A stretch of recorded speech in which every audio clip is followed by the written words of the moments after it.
Hello friends, I am Prabhjot, your occupational therapist, and we are doing the series of sensory play activities.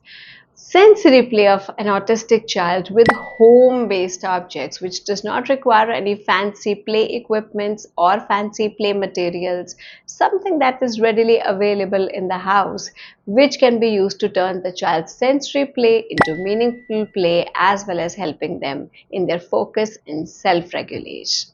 It is not specific to autistic children, to neurodivergent children. Even if you find a neurotypical child, they love to play with mud. They love to play with all that soil in the pots, in plants.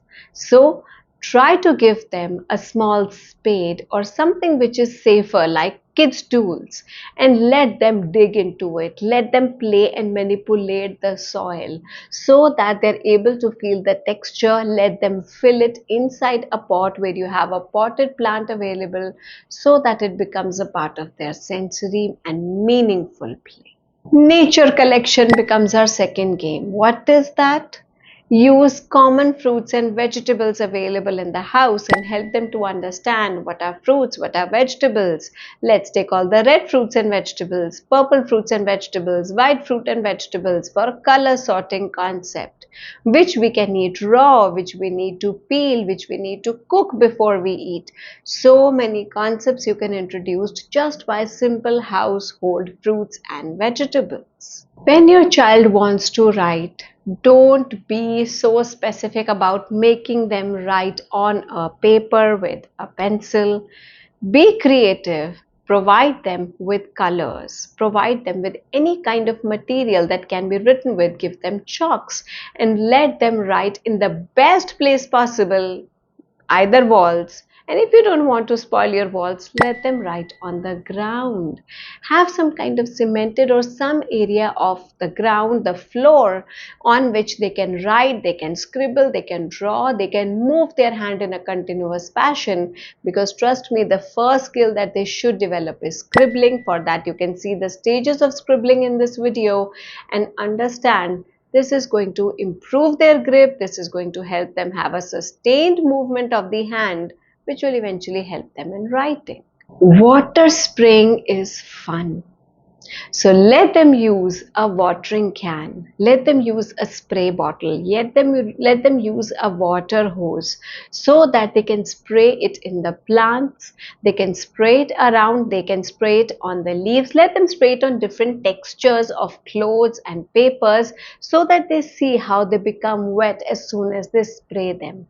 And spraying is an excellent action for the thumb and the index and middle finger, which also helps them to improve their pencil grip. And final, fifth activity of the day. Don't be worried if your child likes to be barefoot most of the time, because bare walking pattern, bare walk as in walking without footwear, will benefit your child in terms of getting sensory experience. So not only on the floor exactly in your house, let them walk on grass, on mud, on sand. Utilize different textured mats that are usually available in the house, like door mats of the house or carpets in the house, so that they get that texture, that feeling, and it helps to strengthen their balance, provides a good sensory stimulation to their feet. Again, the key point is there is no limit to sensory play. In the 4 videos that I've covered so far, I have given you just some ideas of utilizing kitchen materials, utilizing household materials, utilizing backyard materials, utilizing bathroom or living room or bedroom materials for how sensory play can be organized for the child. Don't bother if you don't have any fancy sensory materials from the market available. Utilize whatever you have in the house. Even simple soft toys for texture recognition can also be used for the child to help them understand what is rough and what is smooth. I hope this set of videos was informative for you.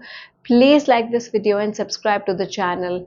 Do add any queries or suggestions in the comment section so that I can make videos on that and also answer your queries.